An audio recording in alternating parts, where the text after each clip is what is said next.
අරු හොරා මූ හොරා අතන හොරකම් මෙතන හොරකම් අරයාගේ සාක්කුට යනවා. ඒ නිසා අපි අඩු කරනවා කියලා ඉවරලා. දැන් හොරකම වෙන්නේ නැත්තම් දැන් ජනාධිපතිතුමා පත් වෙලා මාස 9ක් වෙන්න යනෝනේ 21 වෙනිදාට. කාලයක් මේ ආණ්ඩුව සහල් මාෆියාවට විරුද්ධව පෙනී හිටියා. දැන් සහල් මාෆියාව ගැන කතා කරනවද? කාලයක් විදුලි මාෆියාවට විරුද්ධව පෙනී හිටියා. මේ ආණ්ඩුවයි ජනාධිපතිතුමායි. දැන් කතා කරනවද ඒක ගැන? විදුලි බිල වැඩි කරපු වෙලාව හඳුන්නේ නැති ඇමතුමා ගෙවන්න බෑ කියලා ඉවරලා Facebook post දාලා විදුලි බිල ගෙවන්න එපා කිව්වා. කාලයක් ත්‍රස්ත විරෝධී පනතර විරුද්ධව පෙනී හිටියා. දැන් අද කොහොමද ඒක උපරිම පාවිච්චි කරන විදිය? IMF එක කියන්නේ මොනවද? ඒ පදයටම නටනවා. රනිල් වික්‍රමසිංහවත් මෙහෙම නැටුවේ නැහැ. හරිද? දැන් මැතිවරණට කලින් කොහොමද කිව්වේ? මතකනේ? වෙන ආණ්ඩුවක් තියෙන තාලයක කරා නම් අන්ඩ්‍ර කුමාර සානාක මහත්තයා මේ වෙනකොට ලිප්ටන් වටරවුමි සත්‍යාග්‍රහයක. වසන්ත සමරසිංහ උපවාසයක් කරාවි.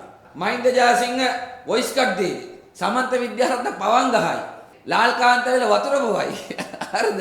HND டிகிரி மாஸ்டர்ஸ் வரையான பாடநெறிகள் அமேசான் காலேஜ் அண்ட் கேம்பஸ். மேலதிக விவரங்களுக்கு 0765 204 604. මතක නේද?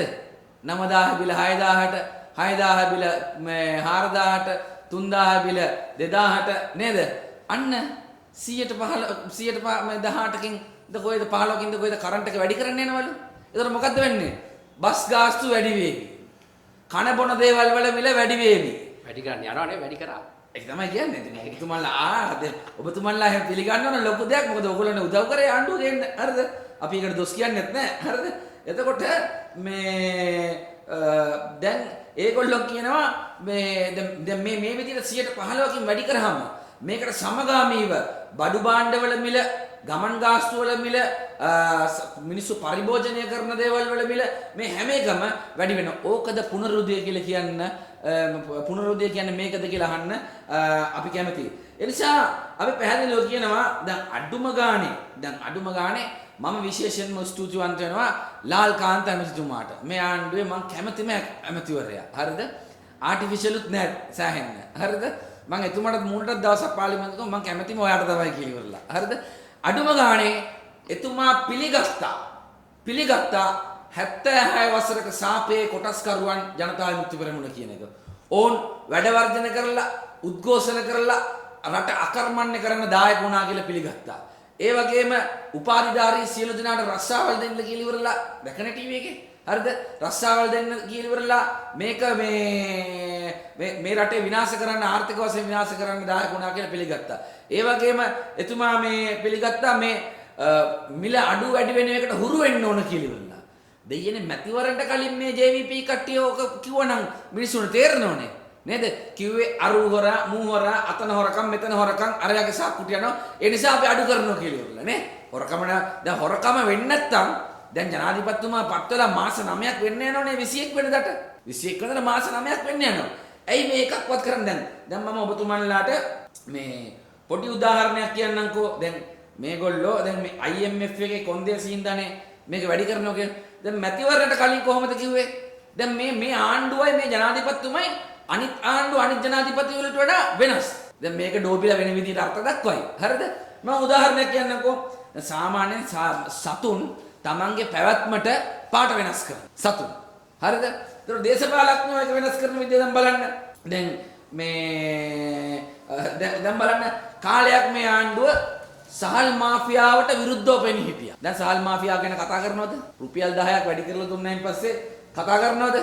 කාලයක් විදුලි මාෆියාවට විරුද්ධව පෙනී හිටියා. මේ ආණ්ඩුවයි ජනාධිපතිතුමයි. දැන් කතා කරනවද ඒක ගැන? මතකනේ එකපාරක් විදුලි බිල වැඩි කරපු වෙලාව හඳුන්නේ නැති ඇමතුමා ගෙවන්න බෑ කියලා ඉවරලා Facebook post දාලා විදුලි බිල ගෙවන්න එපා කිව්වා. ඔවුන්ගේ වෘත්තීය සමිති නායක කඩුවේ වර්තමාන නගරාධිපතිවරයා බිල ගෙවන්න එපා කිව්වනේ. මතකනේ ඔබතුමන්ලාට? හරිද? අන්න එහෙම තමයි පාට වෙනස් කරගන්නේ.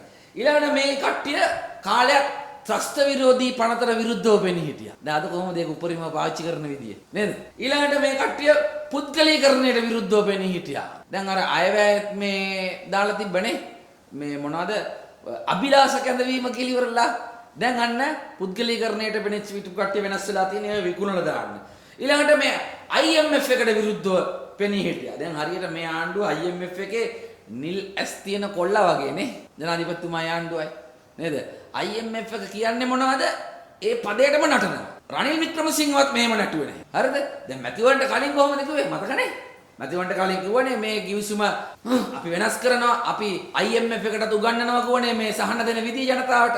හරිද? ඊළඟට ඒ වගේ මට ඕන පොලිමක් කියන්න පුළුවන්. නමුත් මම හිතනවා ඔබතුමන්ලාට තේරෙනවා ඇති කියලා. දැන් ඊළඟ එක බලන්න මේ වෘත්තීය සමිති මර්ධනය කරන විදිය. දැන් බලන්න මේගොල්ලෝ වෘත්තීය සමිති මර්ධනය කරන විදියට වෙන කවර කාලයකවත් මර්ධනය කරලා නැහැ.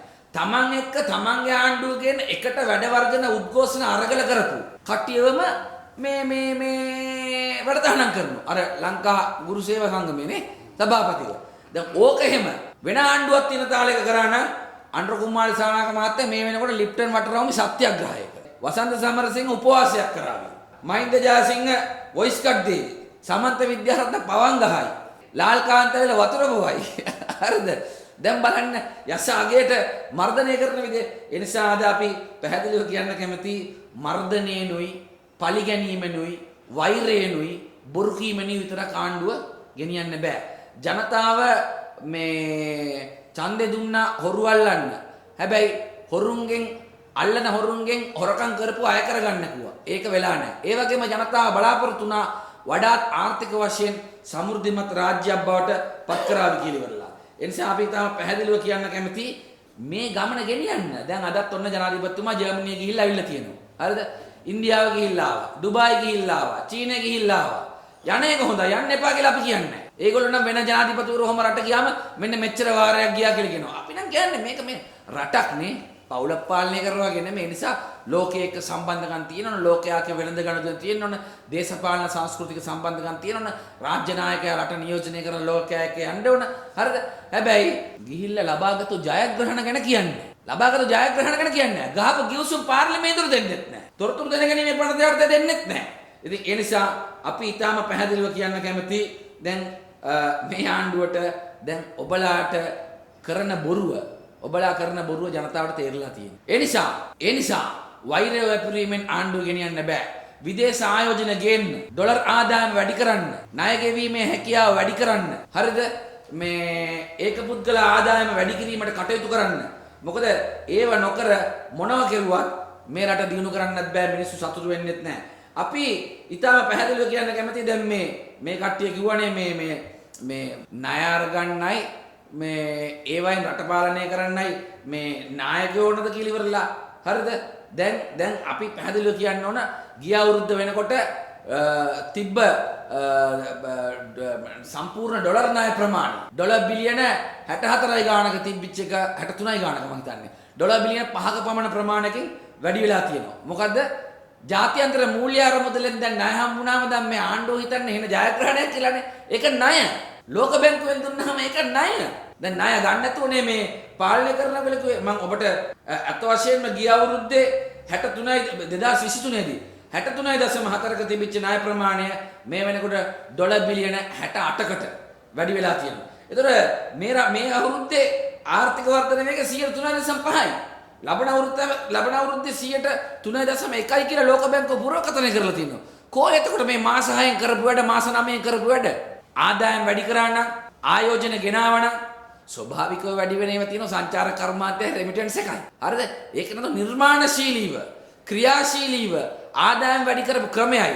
හොරකම් නතර කිරීම හරහා වැඩි වෙච්ච ආදායම පෙන්වන්න කියලා අපි ආණ්ඩුවට කියනවා. පෙන්වන්න කියලා අපි මේ ආණ්ඩුවට කියන්න කැමතියි. ඉතින් ඒ නිසා අපි පැහැදිලිව කියන්නම් කටින් බතල කොළ හිටවන එක දැන් නවත්තන්න.